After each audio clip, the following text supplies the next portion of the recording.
కృష్ణా జిల్లా ఘంటసాలలో ప్రాచీన బౌద్ధ స్తూపం మ్యూజియం వద్ద బుద్ధ జయంతి సభ నిర్వహించారు.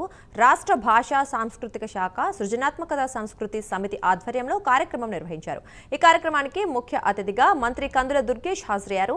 ఈ సందర్భంగా ఆయన బుద్ధ విహార్ ప్రాజెక్టును పూర్తి చేసేందుకు ఎంపీ బాలశౌరి సహకారంతో కేంద్ర పర్యాటక శాఖ నిధులు సాధిస్తామని మంత్రి తెలిపారు.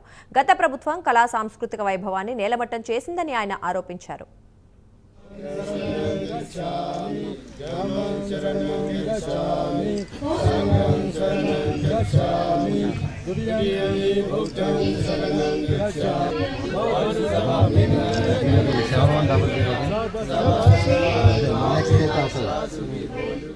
బుద్ధిస్ట్ సర్క్యూట్స్ ని ఏర్పాటు చేస్తాం భారతదేశంలో అనేటువంటి మాట.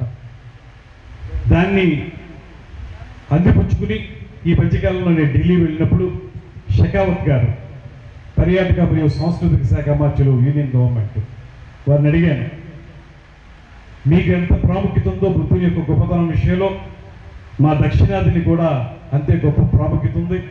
విశాఖపట్నం పరిసర ప్రాంతాల్లో తొట్లకొండ, భావికొండ, ఇక్కడ వచ్చేటప్పటికి అమరావతి, ఘంటసాల, భట్టిప్రోలు ఇలాంటి అనేక ప్రాంతాలు బుద్ధుని యొక్క అద్భుతమైనటువంటి సందేశాన్ని ముందుకు తీసుకెళ్ళినటువంటి ప్రాంతాలు.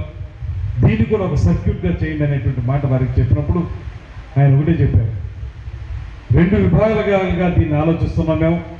ఒకటి బుద్ధుని యొక్క జీవితం ఎక్కడ నడిచిందో అదొకటి సర్క్యూట్. ఆ తర్వాత బౌద్ధం ఏ రకంగా ప్రచారంలోకి వచ్చింది, వ్యాప్తి చెందింది అనేటువంటిది మరో సర్క్యూట్గా ఏర్పాటు చేస్తాం. ఆ రెండో సర్క్యూట్లోకి మీ ఆంధ్రప్రదేశ్ వస్తుంది అనేటువంటి మాట వారు చెప్పారు.